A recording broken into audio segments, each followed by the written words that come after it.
The rain hammered against the glass facade of the Riverside Heights luxury apartment complex with relentless fury, each droplet illuminated by the amber glow of the streetlights below. It was 3:33 in the morning on a Tuesday in late October, and the city of Seattle seemed to hold its breath beneath the weight of the storm. Inside the security office on the ground floor, Marcus Chen sat hunched over his desk, his eyes fixed on the bank of monitors that displayed 12 different camera feeds from throughout the building. Marcus had been working as the overnight security supervisor at Riverside Heights for 7 years, and in that time, he had seen plenty of late-night drama.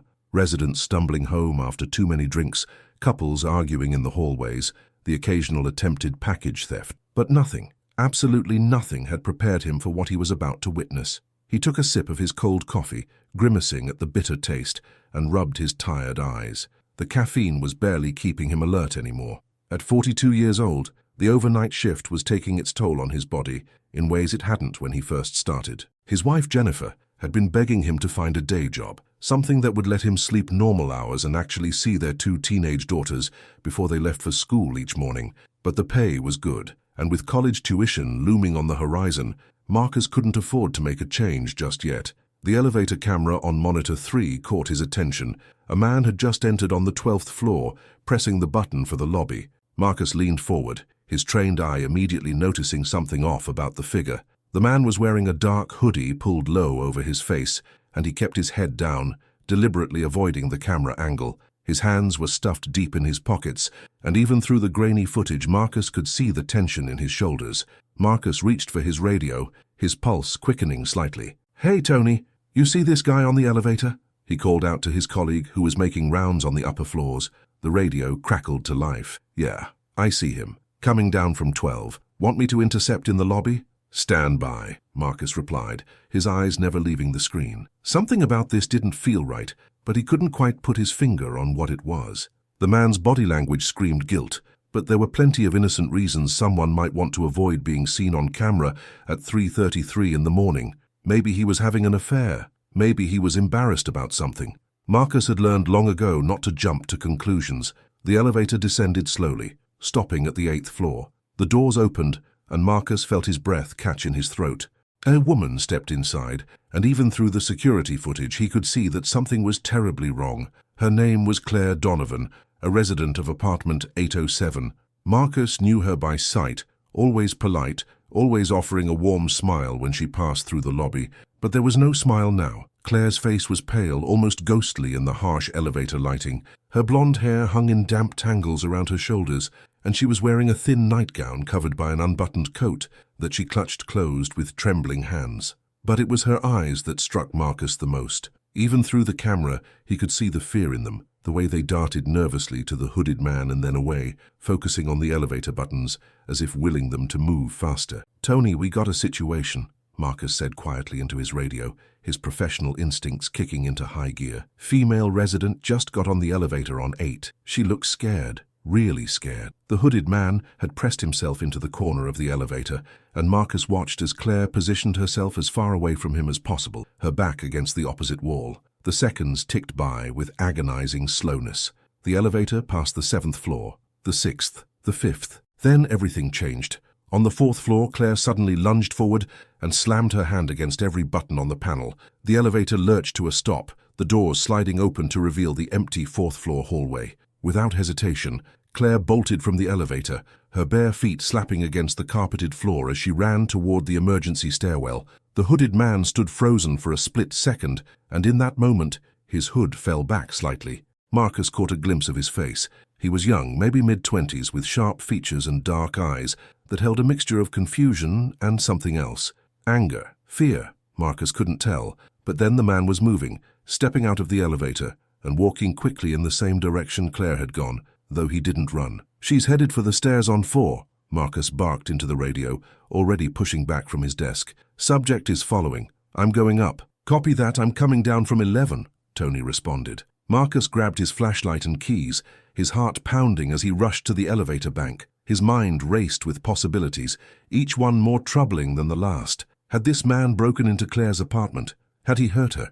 Was she running from him, or was this some kind of misunderstanding? The elevator seemed to take forever to arrive. Marcus shifted his weight from foot to foot, his training warring with his instinct to take the stairs and save time. But he was on the ground floor, and the stairs would take even longer. When the elevator finally dinged and the doors opened, he stepped inside and jabbed the button for the 4th floor. As the elevator ascended, Marcus pulled out his phone and dialed 911, something he had only done a handful of times in his 7 years at the building. The operator answered on the 2nd ring, and Marcus quickly explained the situation, giving the address and requesting immediate police response. The operator assured him that units were being dispatched. The elevator reached the 4th floor, and Marcus stepped out cautiously, his flashlight raised. The hallway was eerily quiet, the only sound the distant hum of the building's ventilation system and the continued drumming of rain against the windows at either end of the corridor. He moved toward the stairwell door, which was still slowly closing on its hydraulic hinge. Marcus pushed through into the stairwell and immediately heard voices echoing from above. Claire's voice, high and panicked. "Stay away from me! I don't know what you want, but just stay away!" And then the man's voice, deeper, urgent. "Please, just listen to me. You don't understand. I'm not trying to hurt you. I need to talk to you about your husband." Marcus froze on the landing, his hand gripping the metal railing. "Your husband." The words hung in the air like a physical presence. He knew Claire was married. He'd seen her husband, David Donovan, plenty of times. A successful real estate developer, always wearing expensive suits, always in a hurry. But what did this hooded stranger want with him? "My husband?" Claire's voice cracked.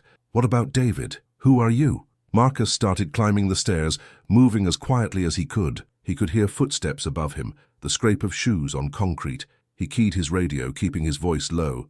"Tony, where are you?" "Just hit the stairwell on 7, coming down," Tony replied. Marcus continued climbing. He reached the landing between the 4th and 5th floors and peered up through the gap in the stairwell. He could see Claire now, pressed against the wall on the 6th floor landing, her coat pulled tight around her. The hooded man stood 2 flights below her on the 5th floor landing, his hands raised in a placating gesture. "My name is Ryan Mitchell," the man said, and Marcus could hear the emotion straining his voice.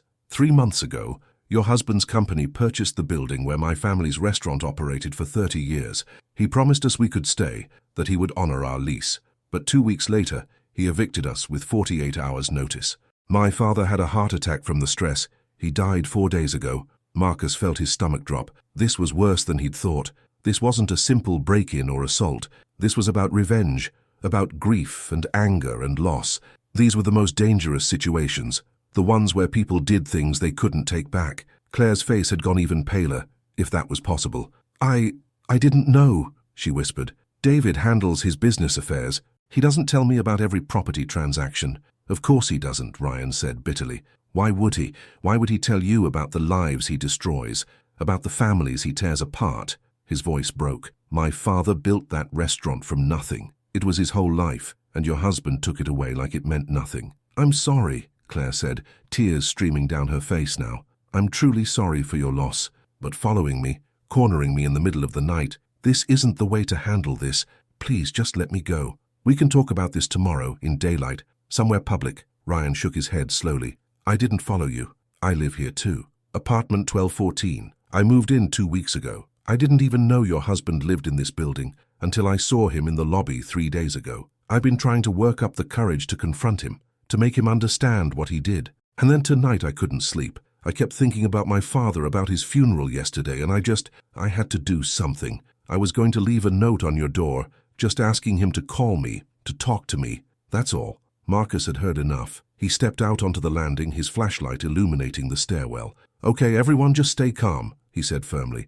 "I'm Marcus, head of security. The police are on their way. Nobody needs to do anything they're going to regret." Both Ryan and Claire turned to look at him, startled by his sudden appearance. Ryan's hands remained raised, and Marcus could see now that there was nothing threatening in his posture at all. He looked exhausted, hollowed out by grief, a young man who had lost his father and didn't know how to channel the pain. "I wasn't going to hurt her," Ryan said quietly, his voice defeated. "I just wanted answers. I wanted him to acknowledge what he did, to say he was sorry. That's all I've ever wanted." Above them, the stairwell door on the 7th floor burst open, and Tony appeared, slightly out of breath. He took in the scene quickly, his hand resting on the radio at his belt. Marcus looked at Ryan, then at Claire, and felt the weight of the moment settling over all of them. Whatever happened next would change lives.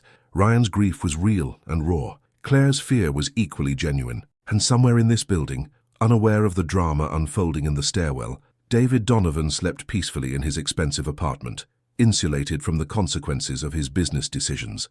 The distant sound of sirens began to filter through the stairwell windows, growing louder with each passing second. Marcus knew that in a few minutes the police would arrive, and this situation would be out of his hands. But for now, in this moment, frozen in time at 3:33 in the morning, he was the one who had to hold everything together. "Ryan," Marcus said gently, "I need you to sit down on the stairs and put your hands on your head.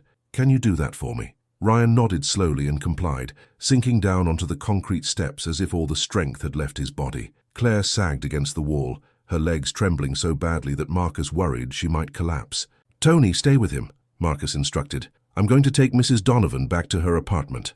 As Marcus climbed the stairs toward Claire, he couldn't help but think about what the security cameras had captured at 3:33 that morning. Not a crime exactly, not a simple case of right and wrong, but something far more complicated, a collision of grief and privilege, of consequences and accountability, of lives intersecting in ways that would leave scars on everyone involved. And he knew with absolute certainty that this was only the beginning. The police arrived 7 minutes after Marcus had called them, which felt like an eternity in the tense silence of the stairwell. 2 officers, a tall black woman named Officer Patterson and a shorter Hispanic man named Officer Reyes, took control of the situation with practiced efficiency. They separated everyone, taking statements one by one while Marcus stood by, providing his account of what he had witnessed on the security footage and in person. Ryan Mitchell didn't resist. He sat on the stairs with his hands behind his back as Officer Reyes cuffed him, his face blank as if he had already resigned himself to whatever came next.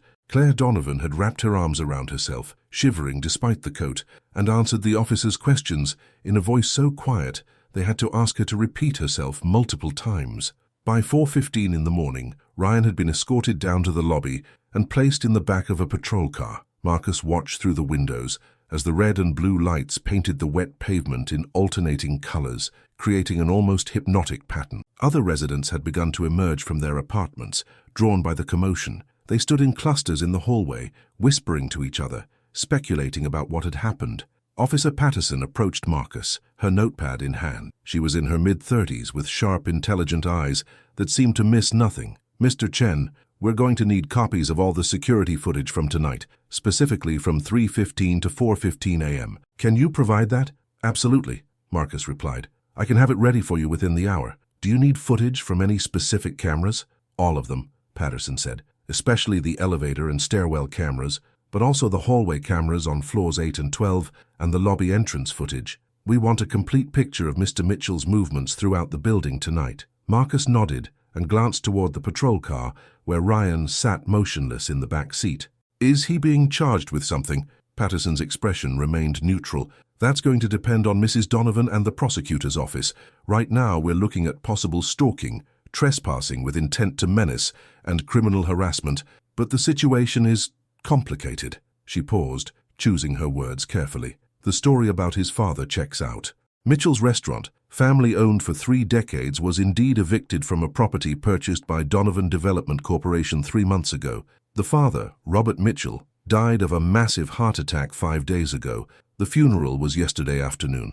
Marcus felt a knot form in his stomach. "So everything he said was true?" "The facts are true," Patterson corrected, "but facts don't give someone the right to frighten another person in their own home."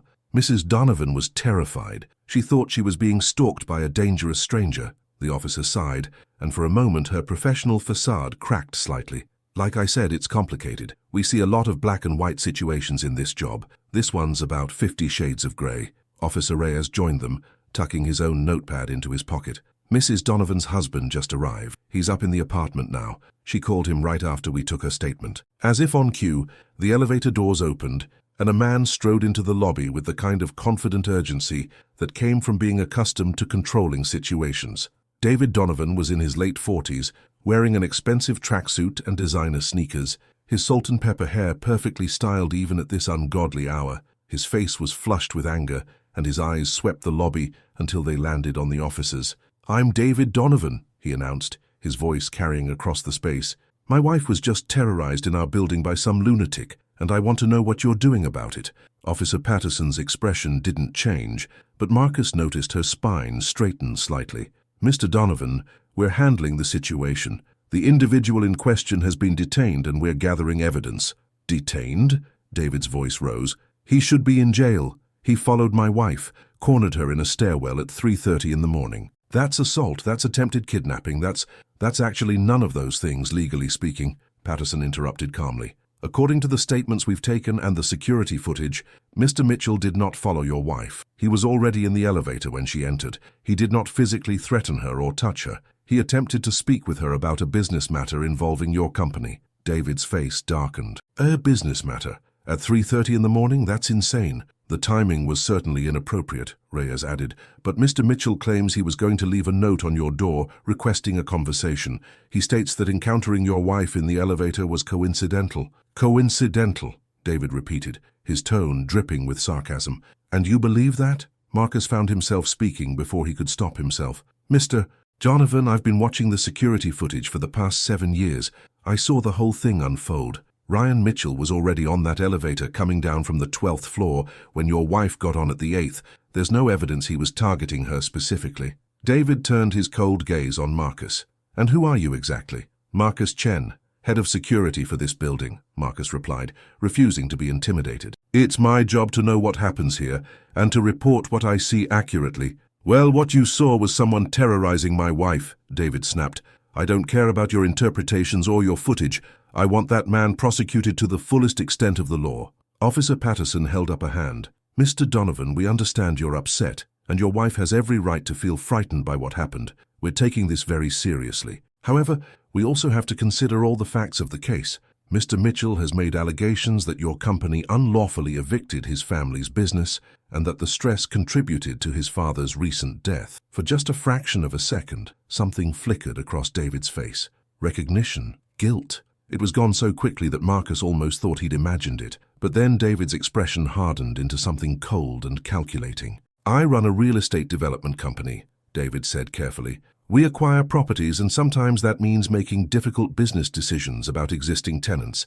Everything we do is legal and above board. If Mitchell's family had issues with their eviction, they should have hired a lawyer and taken it up in civil court, not stalked my wife in the middle of the night. Their lease had 11 months remaining, a voice said from behind them. Everyone turned to see Tony standing near the security desk, holding a tablet. He looked uncomfortable being the center of attention, but continued anyway. I got curious after everything that happened, so I looked it up. Mitchell's restaurant had a lease that wasn't set to expire until next September. The eviction was executed through a clause that allowed the property owner to terminate early if they planned major renovations. But according to the city's building permit records, no renovation permits have been filed for that property. David's jaw clenched. How dare you investigate my business dealings? You're security guards, not lawyers. Stick to watching cameras and stay out of matters that don't concern you. It concerns us when it happens in our building, Marcus said quietly, when it affects the safety of our residents. All of them. All of them? David's laugh was harsh. Mitchell doesn't live here. He's not a resident. Actually, he is, Tony interjected, still looking at his tablet. Ryan Mitchell, apartment 1214, moved in 2 weeks ago, signed a 6-month lease. Everything's in order. The silence that followed was heavy with implications. Marcus watched David's face carefully and saw the moment the man realized that this situation was far more complicated than he'd initially thought. Ryan Mitchell wasn't some random stalker who had broken into the building. He was a fellow resident with all the rights and protections that entailed. Officer Patterson seemed to sense the shift in dynamics as well. Mr. Donovan, I think it would be beneficial for everyone involved if you and Mr. Mitchell could have a conversation, perhaps with attorneys present, to resolve the underlying business dispute. That might help de-escalate the situation. I have nothing to say to that man, David said flatly. He frightened my wife. I want him removed from this building immediately, and I want criminal charges filed. Marcus stepped forward. Mr. Donovan, I understand you're angry, but evicting Mr. Mitchell isn't going to be simple. He has a valid lease, and from what we've seen tonight, he hasn't violated any terms of that lease. Being in a common area of the building at night isn't illegal, even if the timing was unusual. Then I'll buy out his lease, David countered. Name a price. I want him gone. From the patrol car outside, visible through the glass doors, Ryan Mitchell sat with his head bowed, his shoulders shaking. It took Marcus a moment to realize the young man was crying. Something about that image, the grief-stricken son who had just buried his father, now sitting in handcuffs in the back of a police car, struck Marcus deeply. Officer Reyes followed Marcus's gaze and sighed. Look, Mr. Donovan, here's the reality. We can charge Mr. Mitchell with disorderly conduct or maybe harassment, but given the circumstances, the recent death of his father, the business dispute, the fact that he didn't actually threaten or touch your wife, any prosecutor is going to look at this as a messy civil matter, not a clear-cut criminal case. He'll probably be released by morning with a warning and possibly a restraining order. That's not good enough, David insisted. Then maybe you should consider addressing the underlying issue, Patterson said, her tone firm. If your company did wrong by this family, if you used questionable legal tactics to evict them, and that stress contributed to Mr. Mitchell's father's death, then this isn't going to go away just because we arrest his son. This kind of thing has a way of coming back around. David's face flushed red. Are you threatening me, officer? I'm advising you, Patterson replied calmly. I've been doing this job for 12 years, and I've seen how these situations play out. You can dig in, press charges, fight this publicly, and maybe you'll win legally. But you'll also have to deal with media attention, social media outrage, and the court of public opinion. Or you can try to find a resolution that addresses everyone's concerns. For a long moment, David stood there, his fists clenched at his sides. Marcus could see the internal battle playing out behind the man's eyes, pride and anger warring with pragmatism and self-preservation. Finally, David pulled out his phone. I need to make some calls, he said curtly. Officer, I'm not dropping the complaint, but I'm willing to consider options.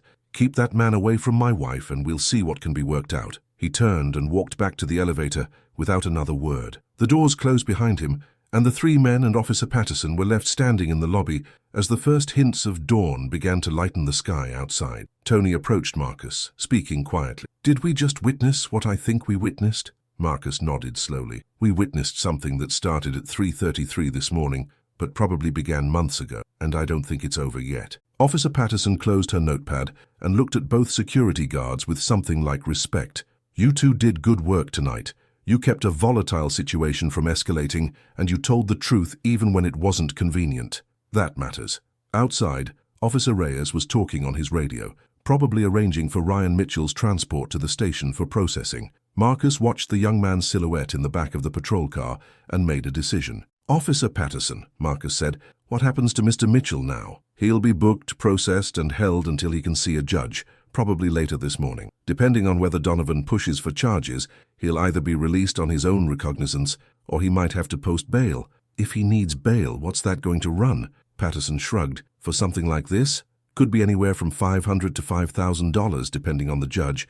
Marcus thought about his own financial situation, the college funds he'd been carefully building for his daughters, the mortgage that never seemed to get smaller, Jennifer's part-time salary from her nursing job that helped but didn't stretch far enough. He thought about his own father, who had immigrated from Taiwan with nothing and built a small but successful dry cleaning business through decades of hard work. What would Marcus do if someone had taken that away? How would he react if his father had died from the stress? If he needs help with bail, Marcus heard himself saying, let him know he can call me. I'll see what I can do. Officer Patterson studied Marcus for a long moment, her expression unreadable. Then she nodded slowly. You're a good man, Marcus Chen. We need more people like you. She handed him a business card. Here's my direct number. Send me that footage as soon as possible and call me if anything else happens in this building related to this situation. As the police cars finally pulled away from the curb, the red and blue lights fading into the grey morning, Marcus returned to his desk. The bank of monitors showed the building settling back into quiet normalcy, residents returning to their apartments, hallways empty once again, everything appearing peaceful on the surface. But Marcus knew better now. He had seen what the cameras captured at 3:33 in the morning, not just the physical movements of two people in an elevator and a stairwell, but something deeper. He had witnessed the moment when past actions caught up with present circumstances, when grief collided with privilege, when the hidden costs of business decisions became impossible to ignore. And as he began compiling the requested footage for the police, Marcus couldn't shake the feeling that this was far from over. The cameras had captured the beginning of something at 3:33 that morning, but what came next would unfold in the harsh light of day, where everyone would have to face the consequences of choices made long before that rainy October night. The morning shift arrived at 7 a.m., and Marcus spent 20 minutes briefing his replacement, Daniel Rodriguez, on everything that had transpired. Daniel listened with wide eyes, occasionally interjecting with questions, his coffee growing cold in his hand as Marcus walked him through the footage and the aftermath. Man, And I thought my shift was going to be boring, Daniel said, shaking his head. You think this is really over? Marcus glanced at the monitors, where residents were beginning their morning routines, heading to the gym, walking dogs, leaving for work. Everything looked normal, but he could feel the undercurrent of tension that now ran through the building like an electrical charge. No, he said quietly. I don't think it's over at all. The drive home took Marcus through downtown Seattle, the city waking up around him. The rain had finally stopped, leaving the streets slick and reflective under the pale morning light. He should have felt exhausted. He'd been awake for over 24 hours, but his mind was too active, replaying the night's events over and over. When he pulled into the driveway of his modest house in the Beacon Hill neighborhood, he found Jennifer already awake, sitting at the kitchen table with her own coffee. She looked up as he entered, and he could see the concern in her eyes immediately. You look terrible, she said, standing to give him a hug. Rough night? Marcus held her for a long moment, breathing in the familiar scent of her lavender shampoo, grounding himself in the normalcy of home.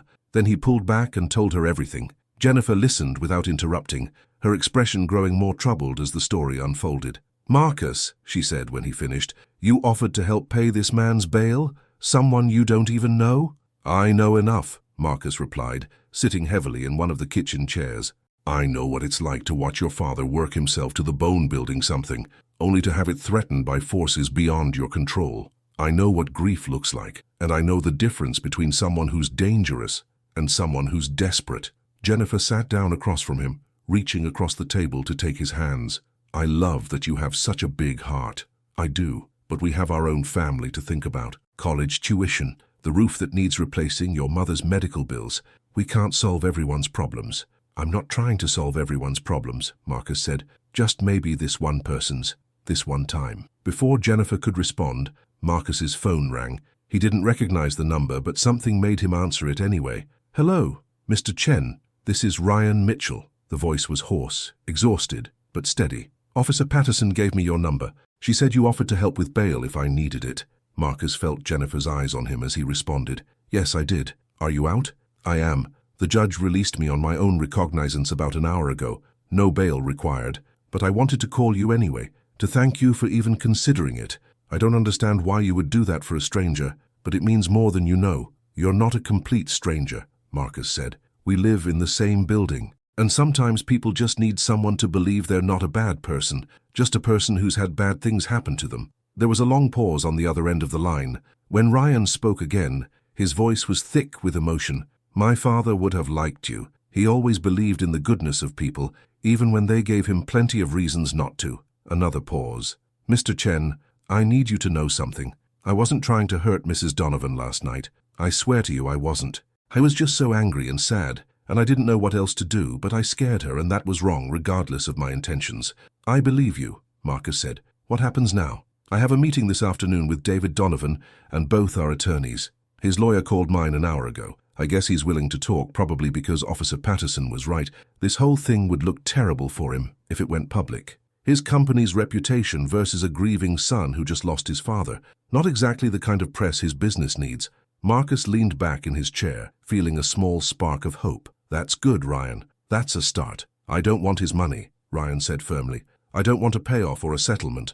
I want him to acknowledge what he did. I want him to admit that he destroyed my father's life's work for profit and that it killed him. I want him to say he's sorry. Is that too much to ask? Marcus thought about David Donovan's face in the lobby, the coldness in his eyes, the way he'd calculated every word. I honestly don't know, he admitted, but I hope you get what you need. After they hung up, Marcus sat in silence for a moment before noticing that Jennifer was crying quietly, tears streaming down her face.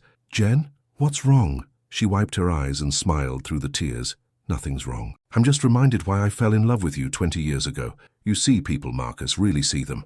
Not everyone does that. Marcus pulled her close, and they sat together in the morning light, filtering through the kitchen window, drawing strength from each other the way they had for 2 decades of marriage. Marcus tried to sleep, but it wouldn't come. By noon, he gave up and drove back to Riverside Heights, knowing he wouldn't be able to rest until he knew how the meeting between Ryan and David had gone. He wasn't scheduled to work until that evening, but he found himself pulling into the underground parking garage anyway. The building felt different in the daylight. The expensive marble floors gleamed, the modern art pieces on the walls caught the natural light streaming through the floor-to-ceiling windows, and residents moved through the space with the casual confidence of people who belonged in a place like this.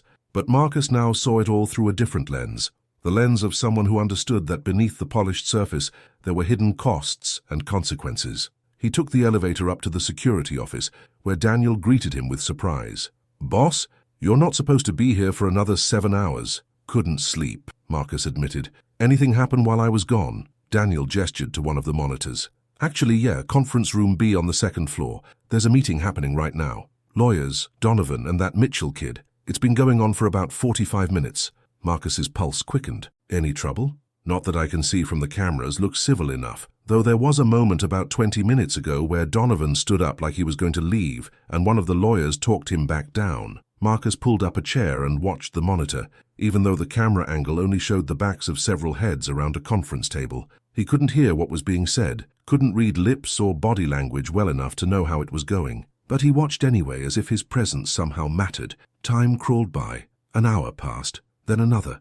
Marcus sent Jennifer a text explaining where he was, and she responded with a simple heart emoji and the words, "I understand." Finally, at 3:47 in the afternoon, the conference room door opened and people began to emerge. The lawyers came out first, both looking professionally neutral. Then David Donovan, his face unreadable, and finally Ryan Mitchell. Marcus stood up, some instinct drawing him toward the elevator bank. He arrived just as the doors were opening, and Ryan stepped out onto the ground floor. Their eyes met, and Marcus could see immediately that something fundamental had changed. Ryan's face was still marked by grief, still pale with exhaustion, but there was something else there now. Not quite peace, but maybe the first steps toward it. "Mr. Chen," Ryan said, walking over. "I was hoping I'd see you." "How did it go?" Marcus asked. Ryan glanced back toward the elevators, where David Donovan had just emerged, flanked by his lawyer. David saw them standing there and hesitated for just a moment before continuing toward the exit. As he passed, he paused. "Mr. Mitchell," David said stiffly. "Mr. Donovan," Ryan replied. For several long seconds the two men stood there, the air between them heavy with everything unsaid. Then David extended his hand. Ryan looked at it for a moment, and Marcus could see the war playing out behind his eyes. All the anger, all the grief, all the justified rage battling against the possibility of something resembling closure. Ryan took the hand and shook it once, briefly. David nodded and continued toward the doors, his lawyer following close behind. They disappeared into the afternoon sunlight, leaving Ryan and Marcus alone in the lobby. "He apologized," Ryan said quietly, his voice barely above a whisper. "It took 3 hours and 2 lawyers, and probably cost him a fortune in legal fees, but he finally said he was sorry. He admitted that the eviction was handled poorly, that he should have worked harder to honor the lease, that he made decisions based purely on profit, without considering the human cost." "That's good," Marcus said carefully. "That's important." "He also wrote a check," Ryan continued. "A big one. Enough to cover my father's medical bills, funeral expenses, and what the restaurant would have earned for the remainder of the lease. I almost didn't take it. It felt like blood money, like accepting it would mean I was saying what he did was okay." "But you took it," Ryan nodded. "I took it because my father would have wanted me to, because holding on to the anger was going to destroy me the way it destroyed him. And because maybe, just maybe, if David Donovan had to write that check, if he had to actually face what his decisions cost, he'll think twice before doing the same thing to someone else." Marcus put a hand on Ryan's shoulder. "Your father would be proud of you." Ryan's eyes filled with tears, but he blinked them back. "I don't know about that. I scared an innocent woman half to death. I got arrested. I became exactly the kind of person my father taught me not to be, someone who lets anger make their decisions for them." "You're human," Marcus said. "You made a mistake in a moment of overwhelming grief, but you didn't let it define you. You faced it, and you found a way forward. That takes courage." They stood in silence for a moment, the afternoon light shifting across the lobby floor as the sun moved behind a cloud. Finally, Ryan spoke again. "I'm going to move out of this building. Being here, seeing Mrs. Donovan in the hallways, running into David Donovan in the elevator, it's not healthy for any of us. I'll break the lease, take the penalty. It's okay." "That's probably wise," Marcus agreed. "Sometimes a fresh start is the best thing." Ryan pulled out his wallet and extracted a business card, handing it to Marcus. "This is my new number. I'm going back to Portland, where my mother lives. She needs family right now, and honestly, so do I. But Mr. Chen, if you're ever in Portland or if you ever need anything, you call me. I owe you a debt I can never repay."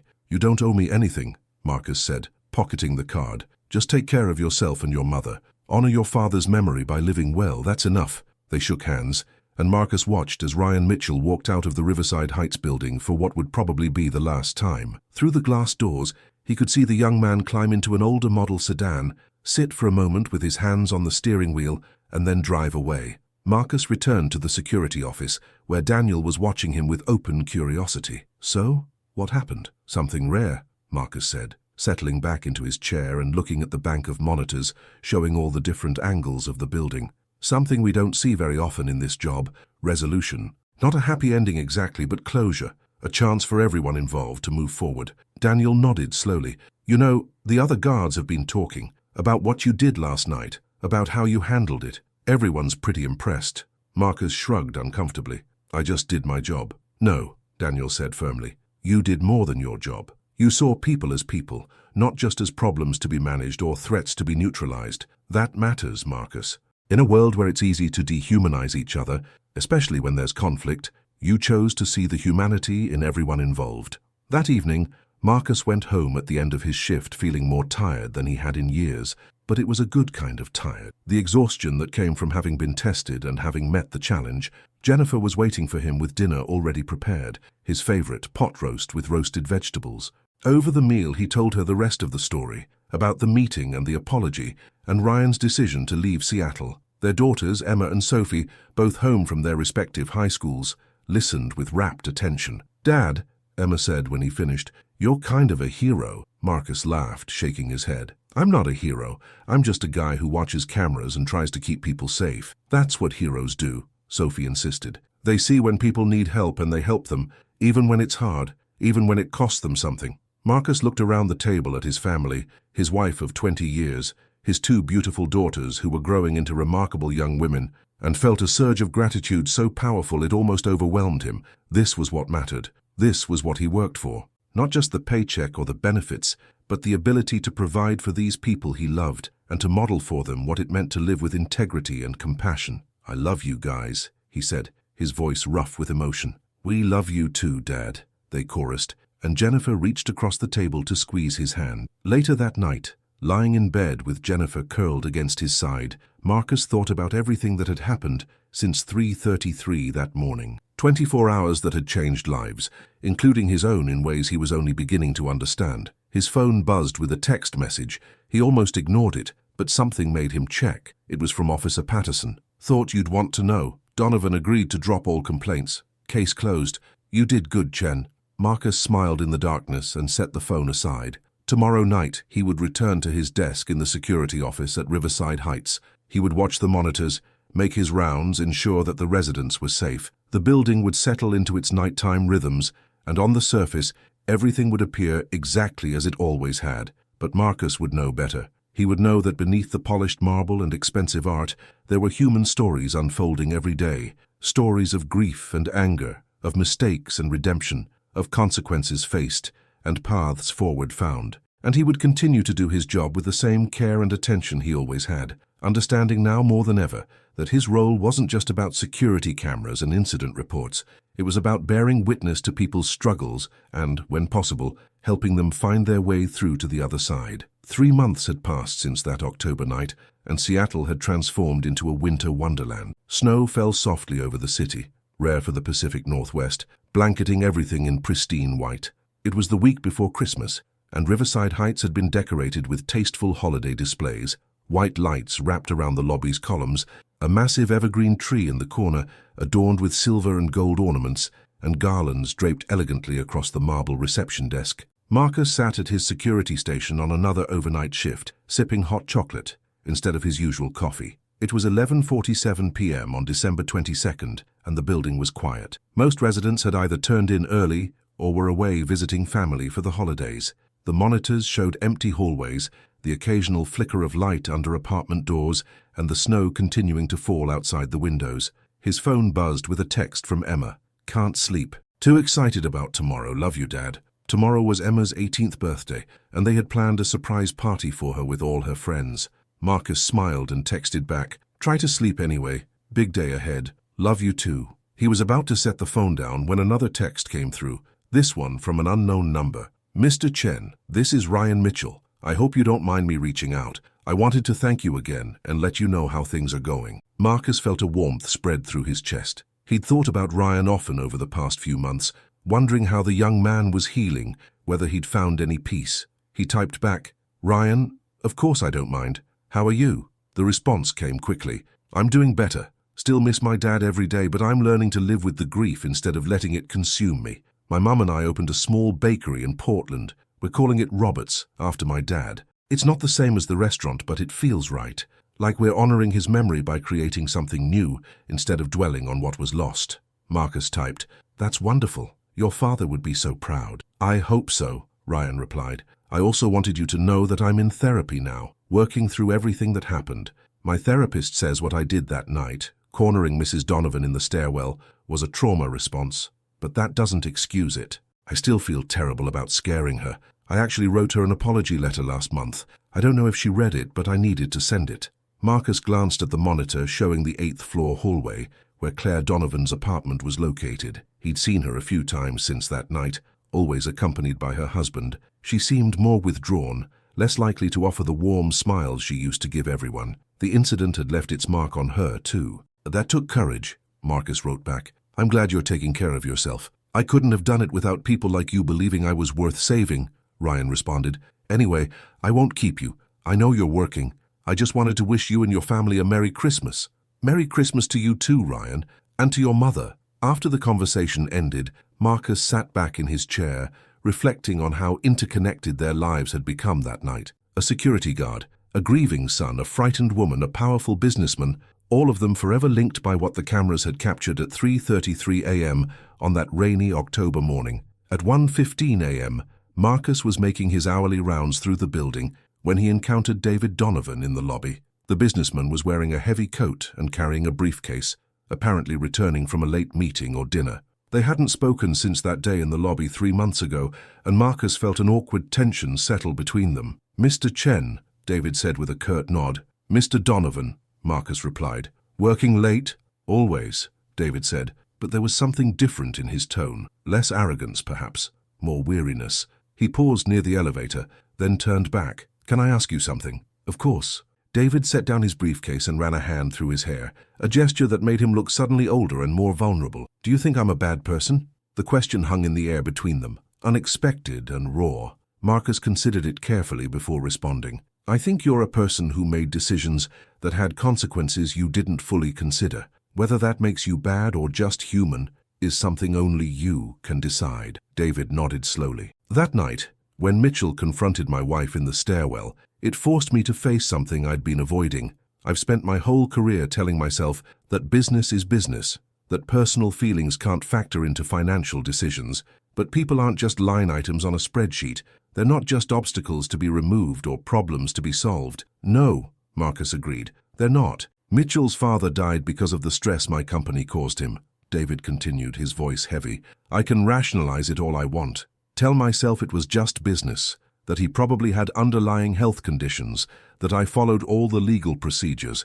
But at the end of the day, my decisions contributed to a man's death. How do I live with that?" Marcus thought about his own father, about the sacrifices immigrant parents made to build better lives for their children. You live with it by making different decisions going forward, by remembering that behind every business transaction, there are real people with real lives, and by doing better. David met his eyes, and Marcus saw genuine remorse there. "I've been reviewing all of my company's outstanding tenant situations.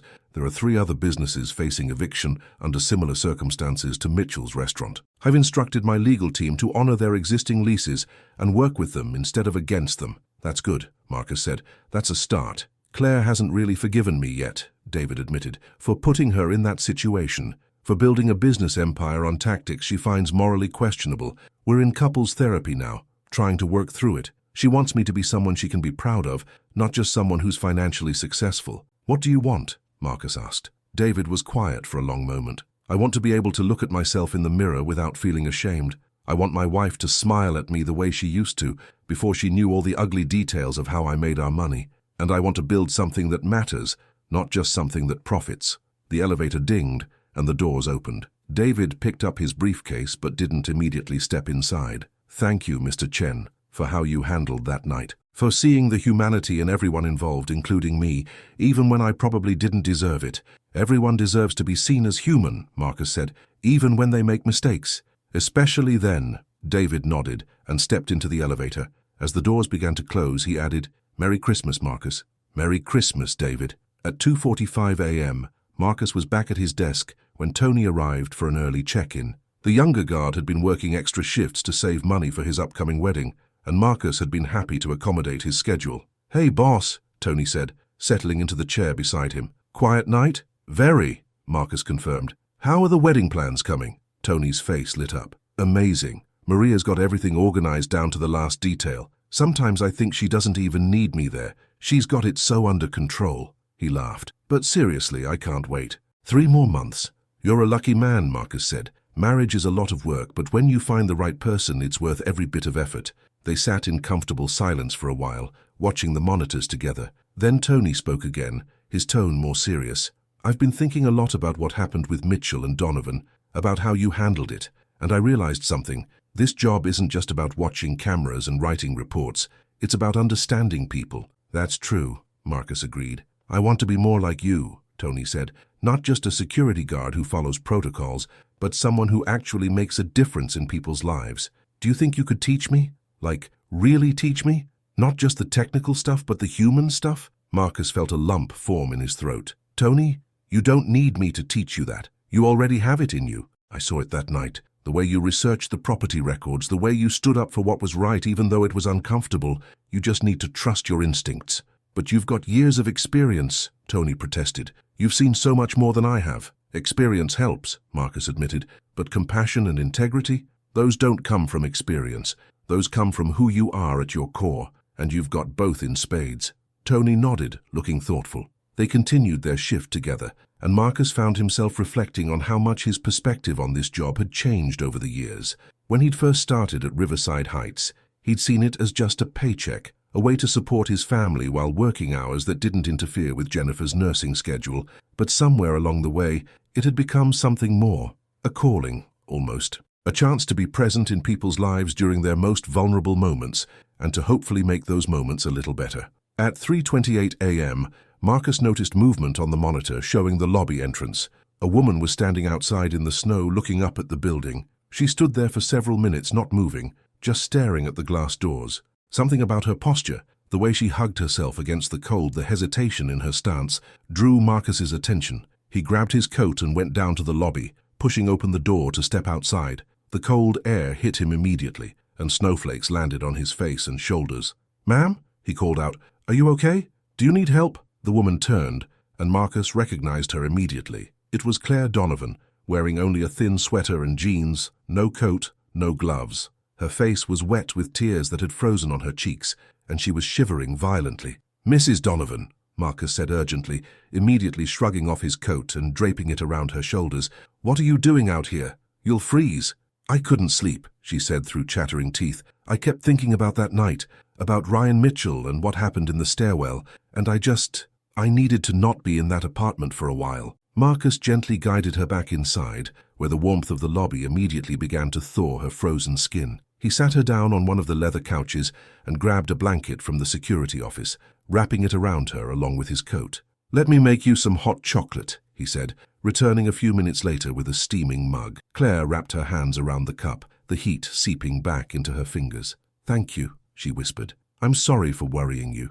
"Don't apologize," Marcus said, sitting down across from her. "Do you want me to call your husband?" She shook her head. "He's asleep. He doesn't know I left." She took a sip of the hot chocolate and closed her eyes. "I've been having nightmares. About that night. About turning around in the elevator and seeing that man there, not knowing who he was or what he wanted, and then running, feeling hunted, feeling trapped. That must be terrifying," Marcus said gently. "Have you talked to anyone about it? A therapist?" "I started seeing someone last month," Claire admitted. "She says I'm experiencing post-traumatic stress, that even though Ryan Mitchell didn't physically hurt me, the fear I felt was real and valid, and my brain is still processing it as a threat." Marcus nodded. "Trauma is trauma, regardless of whether physical harm occurred. Your feelings are completely legitimate. But I also feel guilty," Claire continued, tears welling up again, "because I read his letter. the apology he sent, and I understand now what he was going through, the grief, the anger, the desperation. He wasn't trying to hurt me. He was just a broken person who didn't know how to handle his pain. And yes, what he did was wrong, and yes, he scared me terribly, but I can't hate him for it. You don't have to hate him, Marcus said, and you don't have to forgive him either, if you're not ready. Both things can be true. He was wrong to frighten you, and he was also acting out of tremendous grief. Your fear was justified, and his pain was real. Claire looked at him with red-rimmed eyes. How do you do that? How do you hold space for everyone's humanity, even when people are in conflict with each other? Marcus thought about it for a moment.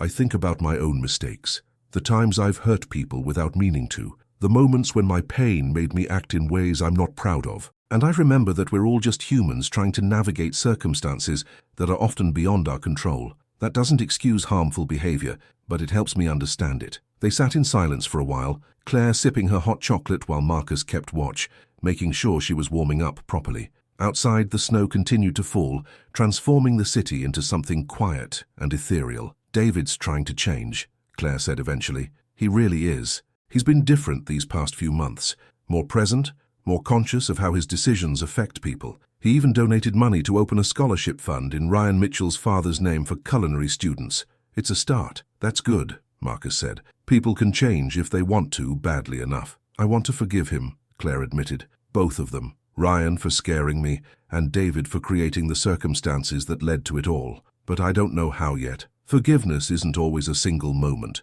Marcus offered. Sometimes it's a process, a series of small choices to let go of anger and hurt, bit by bit, until one day you wake up and realize you're not carrying it anymore. Claire smiled slightly, the first genuine expression Marcus had seen on her face in months. You're wise, Marcus. Has anyone ever told you that? He laughed softly. My wife tells me I'm stubborn. My daughters tell me I'm old-fashioned.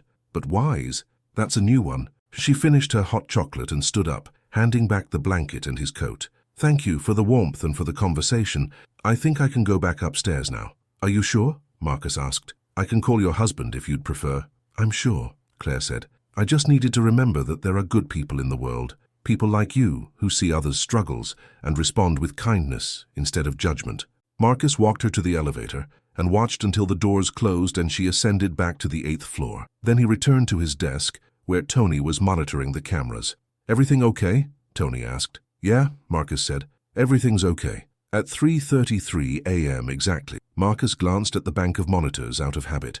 The timestamp in the corner of each screen read 03:33 Zeri, and for a moment he was transported back to that October night 3 months ago. He could almost see Ryan Mitchell in the elevator, hood pulled low, grief weighing down his shoulders. Could almost see Claire entering on the 8th floor, her face transforming from sleepy neutrality to fear in an instant. But the screens now showed empty hallways and peaceful silence. The building slept, its residents safe in their homes, unaware of the vigil Marcus kept throughout the night. His phone buzzed with a text from Jennifer. Can't sleep either, thinking about you. Come home safe, he smiled and replied. Always, love you. The night stretched on, and Marcus continued his watch. At 4 a.m. he made another round through the building. At 5, he started compiling his shift report. At 6, as the first hints of dawn began to lighten the sky outside, he looked at everything he'd written and realized that nothing particularly noteworthy had happened during his shift. No emergencies, no confrontations, no drama. Just a quiet night where people slept safely in their homes and a security guard watched over them, bearing witness to the ordinary miracle of a peaceful night. But Marcus understood now that even the quiet nights mattered, that his presence here, his attentiveness, his willingness to see people as complex human beings rather than just problems to be managed, all of it mattered. Because when crisis did strike, when 3:33 a.m. brought unexpected confrontations and fear and grief, he would be ready, not just with protocols and procedures, but with compassion and understanding. Daniel arrived at 7 a.m. to relieve him, and Marcus walked him through the uneventful shift. As he prepared to leave, his phone rang. It was Officer Patterson. Marcus, she said warmly, I hope I'm not calling too early. Not at all, he replied. What can I do for you?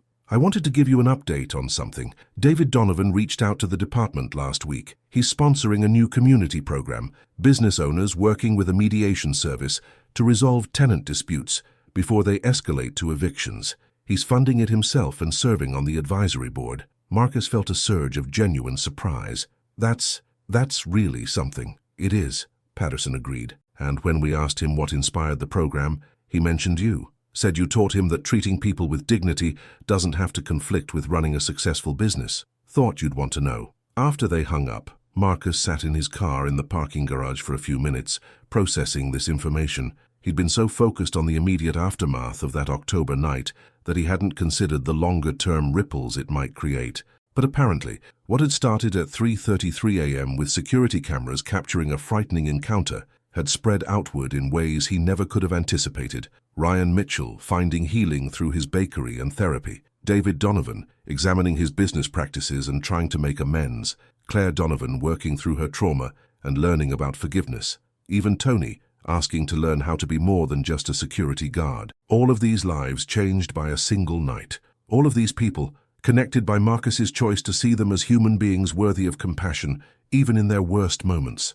Marcus drove home through the snowy streets as Seattle woke up around him. The city looked magical in the fresh snow. Everything softened and made new. When he pulled into his driveway, he found his entire family awake and waiting for him in the kitchen. "Surprise!" Emma shouted, though her birthday wasn't technically until later that day. "We decided to have birthday breakfast together before you went to sleep." Jennifer had made a feast: pancakes, bacon, eggs, fresh fruit, and Emma's favorite cinnamon rolls. They all sat around the table together, laughing and talking, planning the party that would happen later that evening. "Dad," Emma said as they were finishing up, "I've been thinking about what I want to study in college." "Yeah?" Marcus said, his heart full as he looked at his beautiful, brilliant daughter on the cusp of adulthood. "I want to study social work," Emma announced. "I want to help people navigate difficult situations the way you do. I want to see people the way you see them, with compassion and understanding even when they're struggling." Marcus felt tears prick his eyes.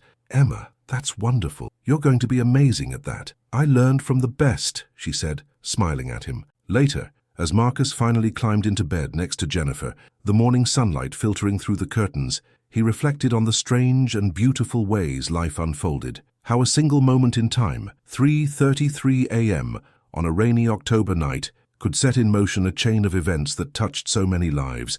The security cameras had captured something that night, not just the physical movements of people in an elevator and a stairwell, but something deeper and more profound. They had captured the moment when hidden consequences came to light, when grief collided with fear, when privilege met accountability, and in the aftermath, they had captured something else: the human capacity for change, for growth, for choosing compassion even when it would be easier to choose judgment. As Marcus drifted off to sleep, his last thought was a simple one. Tomorrow night, he would return to his desk at Riverside Heights. He would watch the monitors, make his rounds, keep the residents safe, and if 3:33 a.m. brought another crisis, another moment when people's paths collided in painful and unexpected ways, he would be ready, not just with protocols and procedures, but with the most powerful tool he possessed: the ability to see everyone involved as fully human, deserving of dignity and compassion, no matter what the cameras captured. And so, we reach the end of another unforgettable journey. If this story touched your heart, stirred your emotions, or simply made you feel something, you can help me in 3 simple ways. Leave your like. It's quick, free, and shows me I'm on the right path. Subscribe and turn on the bell to never miss our upcoming stories. Comment below what moment struck you the most in this story. Every like, every subscription, every comment motivates me to bring you more engaging emotional stories full of twists and turns. And if you know someone who would love this story, share it. Sometimes a good narrative is exactly what someone needs for their day. Thank you for being here with me. See you in the next story.